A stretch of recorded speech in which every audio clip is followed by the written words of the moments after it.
Bom dia! Quero saudá-los com a paz do Senhor, que ultrapassa qualquer entendimento. Eu sou evangelista Patrícia, serva do Deus vivo. Estou aqui para ler com vocês o capítulo 3 de Malaquias. Malaquias, capítulo 3. E estamos quase terminando o livro de Malaquias, né?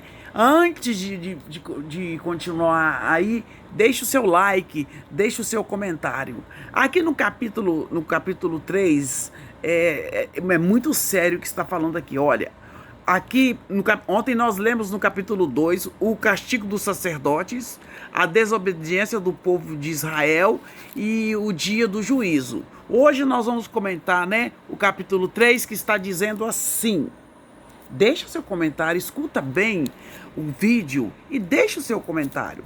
O Senhor Todo-Poderoso diz: Eu enviarei o meu mensageiro para preparar o meu caminho. E o Senhor a quem vocês estão procurando vai chegar de repente ao seu templo.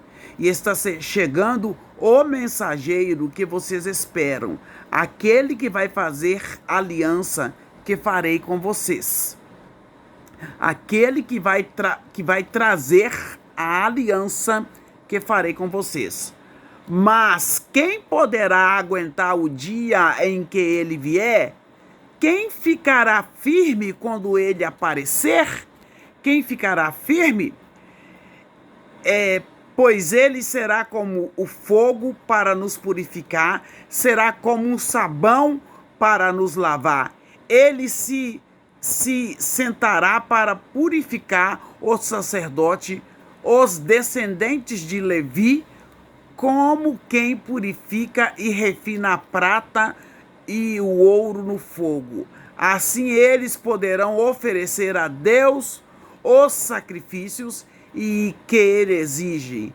Então as ofertas trazidas pelo povo de Judá e pelos moradores de Jerusalém agradarão a Deus como acontecia nos tempos passados. As ofertas agradarão a Deus como agradavam nos tempos passados. O Senhor Todo-Poderoso diz ao seu povo: Eu virei julgá-los e darei sem demora o meu testemunho contra todos todos os que não me respeitam. Isto é, os feiticeiros, os adúlteros, os que juram falsamente, os que exploram os trabalhadores, os que negam os direitos das viúvas, dos órfãos e dos estrangeiros que vivem com vocês. Ainda aqui no capítulo 3 fala a respeito do dízimo. O Senhor diz: Eu sou o Senhor e não mudo. Não mudo. Deus fala: Eu sou Deus e não mudo, nunca mudei. É por isso que vocês, os descendentes de Jacó, não foram destruídos. Vocês são como meus antepassados. Vocês são como seus antepassados que abandonam as minhas leis e não as cumprem. Voltem para mim e eu voltarei para vocês. Vocês perguntam: como é que vamos voltar? E eu pergunto: será que alguém pode roubar a Deus? Mas vocês têm roubado e ainda me perguntam: como é que estamos te roubando? Como é que estamos te roubando? Meu Deus, misericórdia. Como é que aqui está falando assim: eu pergunto, será que alguém pode roubar a Deus?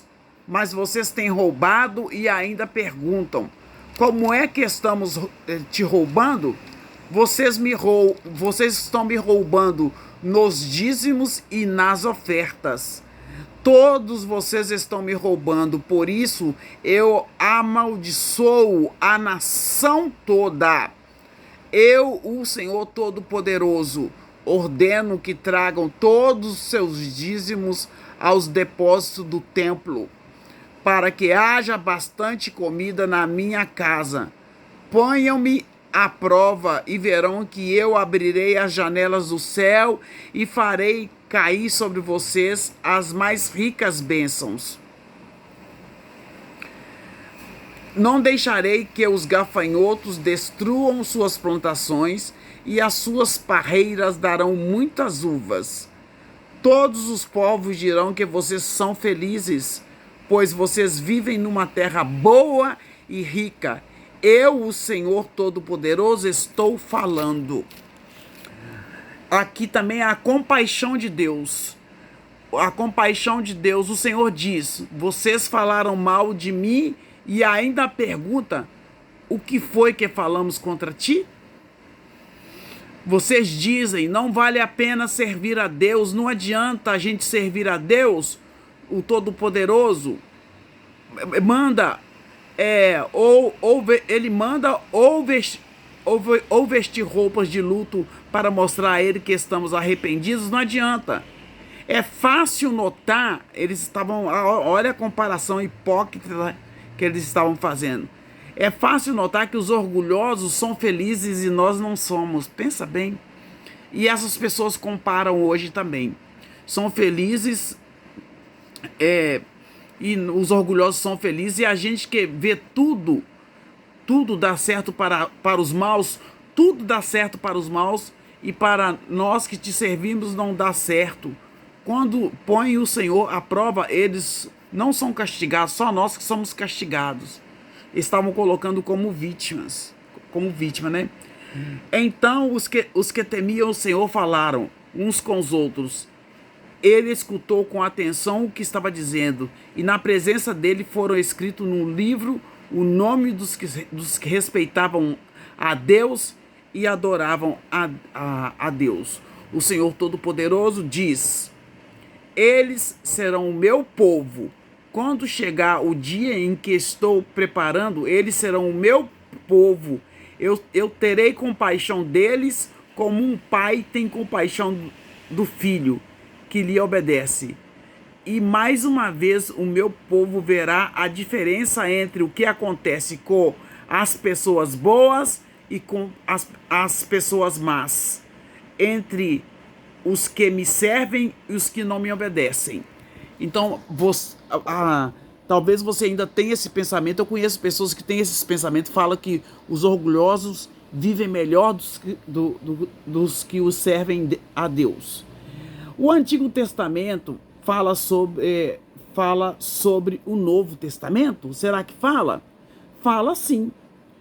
Aqui, observe aí, sabe, que o dízimo, aqui ele está falando, vocês me roubam no dízimo e nas ofertas, mas o dízimo é antes da lei, quando Abraão ofereceu o dízimo, tá? É antes da lei, o dízimo é depois da lei, e o dízimo está na graça no Novo Testamento. Realmente devemos sim entregar o dízimo e as ofertas na casa do Senhor, para que haja mantimento, para que ajudem os órfãos, as viúvas e os estrangeiros. Cada um dará conta. Então aqui Deus, no capítulo 3, ele está falando, né, do dia do juízo de Deus, né? Vocês falam demais e o Senhor está cansado de toda essa conversa, mas vocês ainda perguntam: como foi que fizemos com que Deus ficasse cansado? Foi por dizerem assim: o Senhor Deus pensa que os que fazem maldade são bons, e de fato Deus gosta deles. Ou então perguntam: onde está o Deus justo?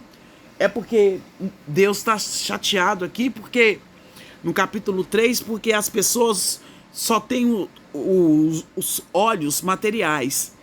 Ficam assim: ah lá, os orgulhosos estão vivendo bem, tá com carrão do ano, tá com casa bonita, e nós estamos aqui sofrendo, né?